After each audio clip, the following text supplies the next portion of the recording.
Jan Trepczyk urodził się 22 października 1907 roku we wsi Strysza Buda koło Mirachowa na Kaszubach. Jako piąte i najmłodsze dziecko w rodzinie chłopskiej Jana i Berty z domu Hebel. Dorastał w sercu Kaszub, a w latach 1914-1921 uczęszczał do szkoły powszechnej w Mirachowie. Początkowo uczył się tam w języku niemieckim pod zaborem pruskim, a po odzyskaniu przez Polskę Pomorza nauka odbywała się po polsku. Już w dzieciństwie zetknął się z żywym językiem i kulturą kaszubską. W szkole zaprzyjaźnił się z Aleksandrem Labudą, rówieśnikiem, który rozbudził w nim zamiłowanie do kaszubszczyzny. Ta wczesna fascynacja ojczystym regionem i mową Kaszubów ukształtowała przyszłą drogę Trepczyka. W 1921 roku, mając 14 lat, Jan Trepczyk rozpoczął naukę w Państwowym Seminarium Nauczycielskim Męskim w Kościerzynie, szkole kształcącej przyszłych pedagogów. Tam również nie brakło kaszubskich akcentów. Jednym z jego nauczycieli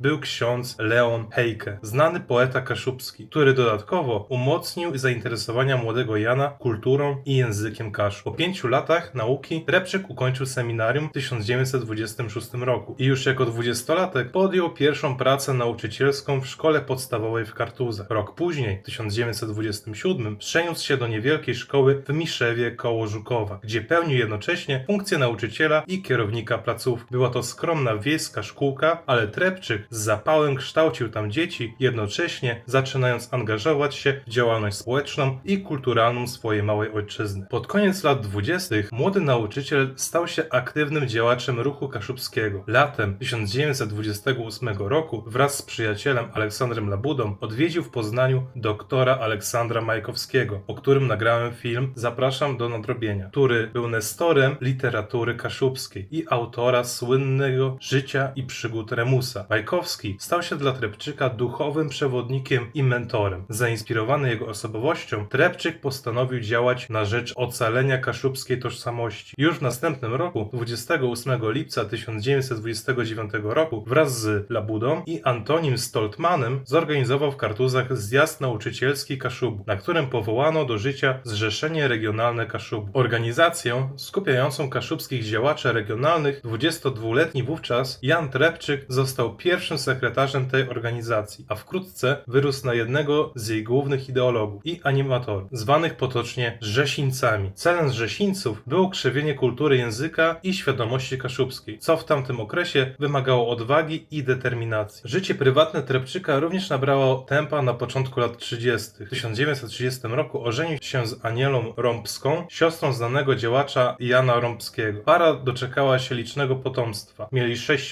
dzieci, 4 córki, Bogusławę, Mirosławę, Damrokę i Sławę oraz 2 synów, Świętopełka i Mestwina. Co ciekawe, imiona synów, Świętopełek i Mestwin, to imiona dawnych książąt pomorskich. Wybierając dla dzieci starodawne słowiańskie imiona, Trepczyk manifestował swoją miłość do ziemi pomorskiej i jej historii. Tym samym w 1930 roku, oprócz założenia rodziny, Jan Trepczyk zadebiutował także jako pisarz. Jego pierwsze utwory kaszubskie ukazały się na łamach pism regionalnych. Zadebiutował literacko w czasopiśmie Hecz Kaszebska. W kolejnych latach publikował w kolejnych kaszubskich periodykach, m.in. w Gryfie Kaszubskim i Zrzeszy Kaszebskiej. Przy czym to ostatnie pismo sam później redagował. Jego przedwojenna twórczość literacka, głównie wiersze i opowiadania, koncentrowała się na tematyce kaszubskiej i szybko zyskała uznanie w kręgach regionalnych. Młody poeta i działacz wkrótce napotkał jednak trudności ze strony władz państwowych. Ruch kaszubski bywał podejrzliwie obserwowany przez administrację II Rzeczpospolitej, niekiedy posądzającą Kaszubów o separatyzm. W 1934 roku polskie władze oświatowe niespodziewanie przeniosły Jana Trepczyka z Kaszub na odległą prowincję. Został skierowany do szkoły w Rogoźnie Wielkopolskim. Już rok później ponownie go przeniesiono, tym razem do miejscowości Tłukawy w Wielkopolsce. Decyzje te miały na celu osłabienie kaszubskiego środowiska inteligenckiego, któremu zarzucano tendencje separatystyczne. Dla Trepczyka była to bolesna wewnętrzna emigracja. Został oderwany od rodzinnych Kaszub, mimo to pozostał wierny swoim ideałom. Na wygnaniu nie zaprzestał działalności twórczej. W 1935 roku, przebywając w Rogoźnie, wydał pierwszy kaszubski śpiewnik pod tytułem Kaszebski Piosnik, czyli Kaszubski Śpiewnik, zawierający aż 32 utwory. Nadal też publikował artykuły i utwory w prasie kaszubskiej, nie zmieniając swoich poglądów i niezłomnie trwając przy sprawie kaszubskiej. Dla Kaszubów wybuch II wojny światowej oznaczał kolejny tragiczny rozdział, a los Jana Trepczyka Trepczyka jest tego odzwierciedleniem. Wrzesień 1939 roku zastał go na placówce w Tłukawach. Po zajęciu Pomorza i Wielkopolski przez Niemców, Trepczyk jako przedwojenny nauczyciel i społecznik mógł być narażony na represje. Niemieckie władze okupacyjne pozwoliły mu jednak pozostać w Tłukawach i przez pewien czas żył tam względnie spokojnie. Już latem 1940 roku, korzystając z okazji, Trepczyk wrócił jednak w rodzinne strony na Kaszuby. Zamieszkał wówczas w okolicach Sianowa i podjął pracę kasjera w lokalnym urzędzie gminy. Nie dane mu było jednak doczekać tam końca wojny. W czerwcu 1943 roku Jan Trepczyk został przymusowo wcielony do armii niemieckiej, Wehrmachtu. Jako Kaszub, uznanego przez okupanta za tzw. obywatela trzeciej kategorii, spotkał go los jak tysięcy Pomorzan zmuszonych do służby w Wehrmachcie. Przeszedł szkolenie wojskowe w Hanowerze, a następnie został wysłany do służby garnizonowej w Belgii i we Włoszech. Co istotne, Trepczyk nie brał udziału w bezpośrednich walkach frontowych. Pełnił funkcję luzaka w taborach, opiekując się końmi i wykonując pomocnicze prace na zapleczu frontu. Sam przyznawał później, że nigdy nie strzelał do nikogo i unikał udziału w hitlerowskiej machinie wojennej. Los uśmiechnął się do niego we Włoszech w 1944 roku. Gdy front włoski zbliżał się ku końcowi, Trepczyk wykorzystał okazję i przedostał się do włoskiego ruchu oporu. Zdezerterował z Wehrmachtu i nawiązał kontakt z włoskimi partyzantami walczącymi przeciw Niemcom. Wkrótce dostał się do niewoli alianckiej, a że deklarował polską narodowość, przekazano go do formujących się polskich sił zbrojnych na zachodzie. Jan Trepczyk wstąpił do drugiego korpusu polskiego generała Władysława Andersa, walczącego we Włoszech. Służył tam do końca wojny, odzyskując mundur z polskim orzełkiem na czapce. Można przypuszczać, że brał udział w walkach drugiego korpusu lub pełni w nim funkcje pomocnicze. Źródła podają jedynie, że znalazł się w szeregach armii Andersa. Dla Trepczyka, Kaszuby i Polaka z serca był to zapewne moment ogromnej ulgi i dumy. W 1945 roku drugi korpus polski pozostał na zachodzie, a Trepczyk wraz z nim. Do ojczyzny powrócił dopiero w czerwcu 1946 roku. Po demobilizacji oddziałów polskich we Włoszech zakończył się tułaczy wojenny rozdział jego życia. Doświadczył on 2 armii i 2 okupacji, ale przetrwał, zachowując swoje ideały. Po powrocie do Polski w 1946 roku Jan Trepczyk osiedlił się w Wejherowie, na Pomorzu, które miało stać się jego domem do końca życia. Początkowo mieszkał przy ulicy Bukowej, a potem przy ulicy Kopernika. Szybko wrócił do zawodu nauczyciela i już w 1946 roku podjął pracę w szkole podstawowej nr 4 w Wejherowie, w dawnym gimnazjum, gdzie przez ponad 2 dekady uczył muzyki, śpiewu, a także innych przedmiotów, m.in. geografii, plastyki i matematyki. Był lubianym i cenionym pedagogiem, znanym z zamiłowania do śpiewu i muzykowania. Niestety, życie rodzinne Trepczyka naznaczyła tragedia. W lutym 1951 roku zmarła jego ukochana żona Aniela. Została pochowana na starym cmentarzu w Wejherowie. W grudniu 1953 roku Trepczyk zdecydował się ułożyć życie na nowo. Ożenił się z Leokadią Czaja, również wdową, i zyskał tym samym pasierbicę, córkę Leokadii, Zofię, którą traktował jak własne dziecko. Od momentu powrotu na Kaszuby Trepczyk z zapałem włączył się w działalność kulturalną i społeczną swojego regionu. Po wojnie nastąpiło odrodzenie ruchu kaszubskiego, choć w pierwszych latach było to utrudnione przez stalinowski reżim. Entuzjazm działaczy nie zgasł. Jan Trepczyk publikował swoje teksty w reaktywowanych pismach kaszubskich, takich jak Rzesze Kaszebskie, lokalne echo ziemi wejherowskiej czy magazyn Kaszebę, a od lat 60. również w miesięczniku Pomerania. Pisał w tym okresie poematy, krótkie opowiadania i szkice, ale przede wszystkim wiersze i teksty pieśni, zarówno do własnych melodii, jak i do kompozycji innych twórców. Co znamienne, Trepczyk nie miał formalnego wykształcenia muzycznego, a mimo to posiadał niezwykły talent muzyczny i słuch. Dowodzi tego fakt, że komponował piękne melodie do swoich wierszy, zwłaszcza na chóry, a sam słynął z pięknego głosu. Grał także na instrumentach, potrafił zagrać na skrzypcach, a według niektórych przekazów również na fortepianie. Był duszą towarzystwa i chętnie śpiewał kaszubskie pieśni na spotkaniach, zarażając innych entuzjazmem. Lata 50. to dla Jana Trepczyka także czas pracy u podstaw nad zachowaniem kaszubskiej kultury ludowej i języka. W latach 1952-1954 odbył szereg podróży po kaszubskich wsiach i miasteczkach, zbierając folklor, czyli pieśni ludowe, podania i przysłowie, zanim uległy zapomnieniu. Jednocześnie zgłębiał tajniki mowy kaszubskiej, badał lokalne dialekty, słownictwo i archaizmy, pracował nad ujednoliceniem pisowni kaszubskiej. Te oddolne działania czyniły z niego jednego z głównych powojennych działaczy regionalnych na Kaszubach. Po śmierci Stalina i przemianach politycznych 1956 roku nadeszła nadeszła odwilż, która umożliwiła oficjalną reaktywację kaszubskiego ruchu społeczno-kulturalnego. W grudniu 1956 roku Jan Trepczyk znalazł się w gronie osób reaktywujących Zrzeszenie Kaszubskie, organizację, która wkrótce przekształciła się w obecne Zrzeszenie Kaszubsko-Pomorskie. W uznaniu autorytetu i dokonań wybrano go pierwszym prezesem oddziału zrzeszenia w Wejherowie. Trepczyk z zapałem zabrał się do pracy. Pozyskał dla organizacji siedzibę w centrum miasta i rozwinął szeroką działalność kulturalną. Organizował przedstawienia teatralne po kaszubsku, występy chórów i zespołów ludowych, prelekcje i odczyty, a także wystawy popularyzujące sztukę ludową Kaszub. Dzięki niemu Wejherowo stało się prężnym ośrodkiem odradzającej się kaszubskiej kultury. Niestety, pod koniec lat 50.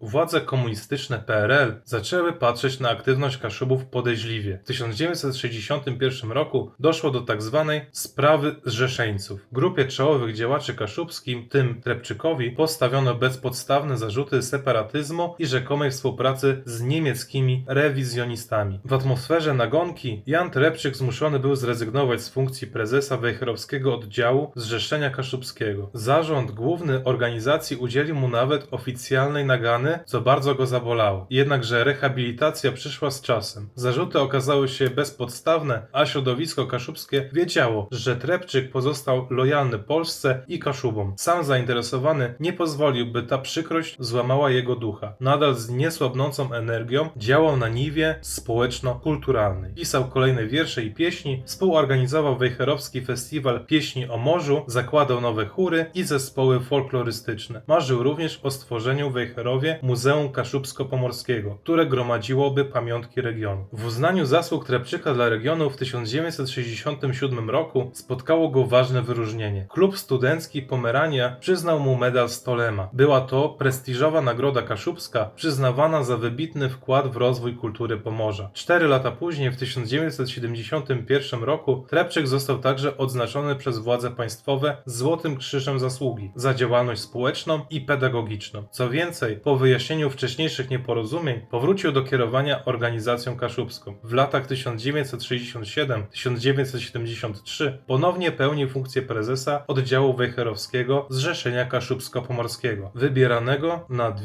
kolejne kadencje. Był to czas intensywnej pracy, ale też coraz większego uznania dla maestra Jana. Choć Jan Trepczyk pisał i komponował przez całe życie, dopiero w latach 70. mógł w pełni zaprezentować swój dorobek literacki i muzyczny szerszej publiczności. W okresie tym nastąpił prawdziwy rozkwit jego twórczości. W 1970 roku ukazał się pierwszy powojenny tomik jego wierszy zatytułowany Moja Stegna, zawierający 28 wierszy. Książka ta była swoistym powrotem Trepczyka do literatury drukowanej, po długiej przerwie spowodowanej wojną i realiami powojennymi. Kolejne lata przyniosły następne publikacje. W 1974 roku wydano śpiewnik Rodna Zemia z kaszubskimi pieśniami Trepczyka, opracowany muzycznie przez Juliusza Mowińskiego. W 1975 roku ukazał się zbiorek piosenek dla dzieci, świadczący o tym, że autor potrafił też pisać w lekkiej, radosnej formie dla najmłodszych. Zwłaszcza jednak rok 1977 okazał się ważny, bo wtedy wydano obszerny tom poezji Jana Trepczyka pod tytułem Odetchnienie, czyli Przebudzenie, zawierający ponad 80 wierszy. Tom ten zebrał najlepsze utwory poety z różnych okresów, będąc podsumowaniem jego dorobku lirycznego. We wstępie Tadeusz Boldun przybliżył sylwetkę twórczą Trepczyka, a całość wzbogacono esejem biograficznym autorstwa Edmunda Puzdrowskiego. Krytycy uznali Odetchnienie za dzieło dojrzałego poety, który potrafi w kaszubskim języku wyrazić najgłębsze emocje i refleksje. Jan Trepczyk zasłynął także jako kompozytor i pieśniarz. Już przed wojną tworzył pieśni w języku kaszubskim, a po wojnie kontynuował tę pasję. Łącznie skomponował ponad 100 pieśni, znanych jest ich co najmniej 133. Były to utwory zarówno solowe, jak i chóralne, często wykonywane na Kaszubach po dziś dzień. W 1979 roku z okazji 25-lecia powojennej działalności artystycznej uhonorowano Trepczyka specjalną publikacją jubileuszową Pasja twórczego życia, wydaną w hołdzie jemu oraz 2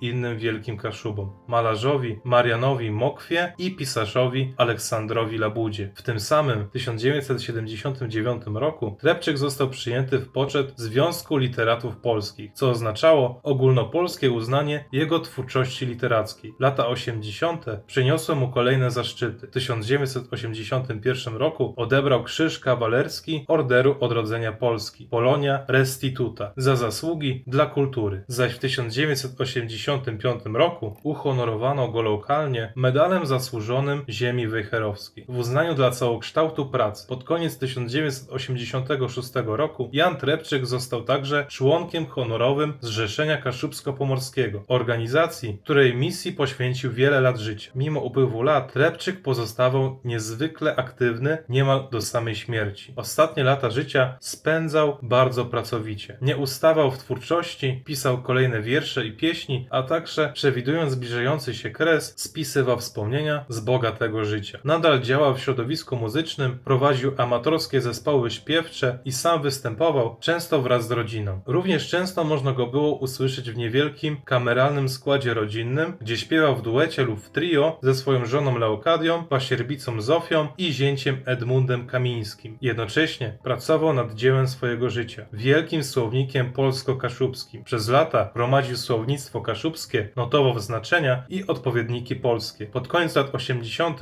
miał już gotowy rękopis liczący dziesiątki tysięcy haseł i intensywnie poszukiwał możliwości jego wydania. Niestety nie zdążył zobaczyć słownika w druku. W ostatnich latach życia zdrowie zaczęło go zawodzić. Chorował na raka krtani, na skutek czego musiał używać wzmacniacza głosu, aby móc mówić do swoich uczniów i przyjaciół. Mimo to nie poddawał się i jeszcze planował kolejne prace. Pod koniec życia dodatkowo dopadła go bolesna choroba, półpasiec, która osłabiła jego organizm. Jan Trepczyk zmarł nagle 3 września 1989 roku w niedzielę w swoim domu w Wejherowie. Miał 81 lat. Pogrzeb odbył się na cmentarzu w dzielnicy Śmiechowo w Wejherowie. Tam spoczął nasz bohater obok ukochanej żony Leokadii, która zmarła dokładnie 9 lat po nim w 1998 roku. Jego odejście stało się ogromną stratą dla społeczności kaszubskiej, która żegnała go jak jednego ze swoich najwybitniejszych synów. Twórczość Jana Trepczyka wyrastała z umiłowania ziemi kaszubskiej. Jako poeta opiewał piękno kaszubskiego krajobrazu, historię i tradycje rodzinnych stron. Jego wiersze, pisane po kaszubsku, często przybierały klasyczną formę. Były to utwory stroficzne, rymowane, osadzone w tradycyjnej poetyce ludowej. Cechowała je prostota i szczerość wyrazu, a zarazem głębia uczuć. Co ważne, Trepczyk był nie tylko poetą, ale też kompozytorem melodii do własnych tekstów. Tworzył pieśni, które do dziś uchodzą za jedne z najpiękniejszych w kaszubskiej kulturze muzycznej. Melodie Trepczyka odznaczają się wyjątkową inwencją, są pełne emocji, radości, humoru, czasem nostalgii czy patosu, a jednocześnie łatwo wpadają w ucho i zachęcają do wspólnego śpiewu. Wśród pieśni stworzonych przez Jana Trepczyka znajduje się jedna szczególnie symboliczna i bliska sercom Kaszubów. Zemia Rodna. Utwór ten, napisany w 1954 roku, z czasem zyskał miano hymnu narodowego Kaszub.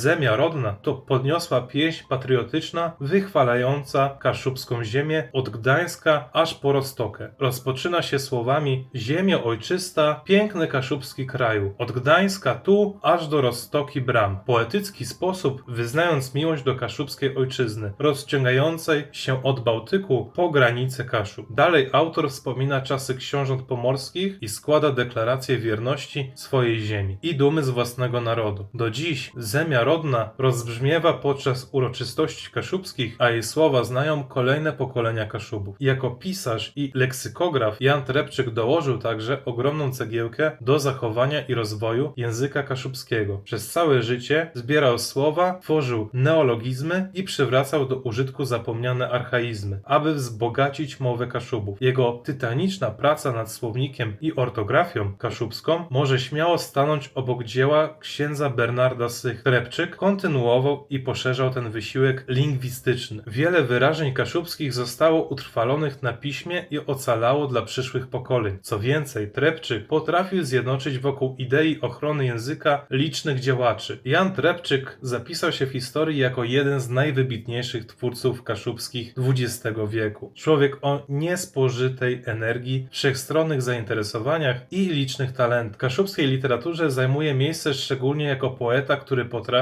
pięknie opisywać swój kraj lat dziecinnych. Jego dorobek artystyczny jest imponujący i stanowi punkt odniesienia dla kolejnych pokoleń pisarzy i muzyków z Pomorza. Wielu młodych twórców kaszubskich wskazuje na Trepczyka jako na mistrza i inspirację, czerpiąc z jego stylu i kontynuując jego dzieło. Największym materialnym pomnikiem pracy Trepczyka jest słownik polsko-kaszubski, nad którym pracował pod koniec życia. Po kilku latach od jego śmierci w 1994 roku słownik ten został wydany drukiem w 2 obszernych tomach, zawierając około 60 000 haseł. Edycji i opracowania słownika podjął się profesor Jerzy Treder, wybitny językoznawca kaszubski, który doprowadził dzieło Trepczyka do finału. Publikacja słownika była ogromnym wydarzeniem dla społeczności kaszubskiej. Otrzymała ona bogaty, nowoczesny leksykon własnej mowy, będący ukoronowaniem wysiłków kilku pokoleń regionalnych leksykografów. Dorobek muzyczny Trepczyka również nie został zapomniany. Śpiewnik Lece Choranko, pieśni kaszubskie, doczekał się pośmiertnego wznowienia poszerzonej wersji w 1997 roku. Równocześnie ukazała się kaseta magnetofonowa, a później płyta CD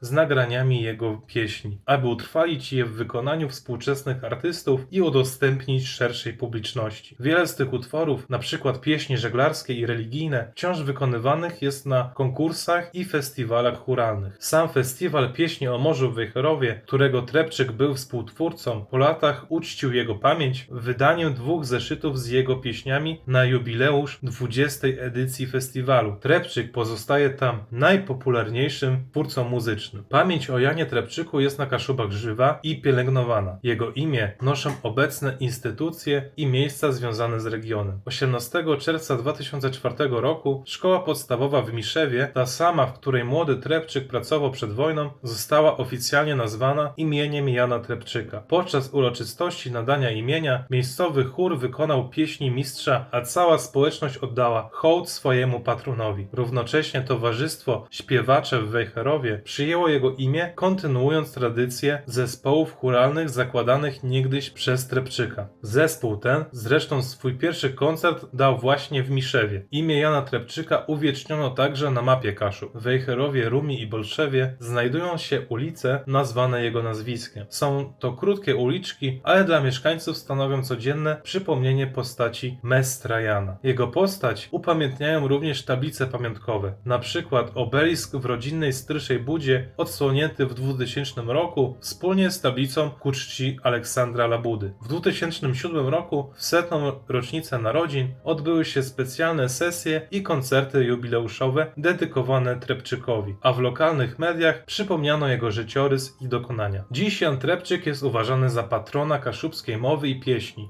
Jego wiersze znajdują się w programach nauczania regionalnego, a pieśni śpiewane są przez chóry szkolne i ludowe. W 2019 roku jedna z kaszubskich organizacji młodzieżowych zainicjowała nawet akcję wspólnego odśpiewania Zemia Rodna we wszystkich szkołach regionu, by uczcić 30. rocznicę śmierci poety. Dorobek Trepczyka od liryki po leksykografię pozostaje bezcennym skarbem Kaszub. Dzięki niemu kaszubska kultura przetrwała najtrudniejsze czasy i wzmocniona wkroczyła w XXI wiek. Jan Trepczyk na zawsze pozostanie symbolem miłości do rodzinnej mowy i przykładem, jak oddać serce swojej małej ojczyźnie. A jego cytat „Pojmę w przód z kaszebizną” to hasło najlepiej oddające ducha jego życia i pracy. Sam poszedł naprzód, zostawiając kolejnym pokoleniom bogatą spuściznę, z której Kaszuby czerpią do dziś. Dziękuję za oglądanie.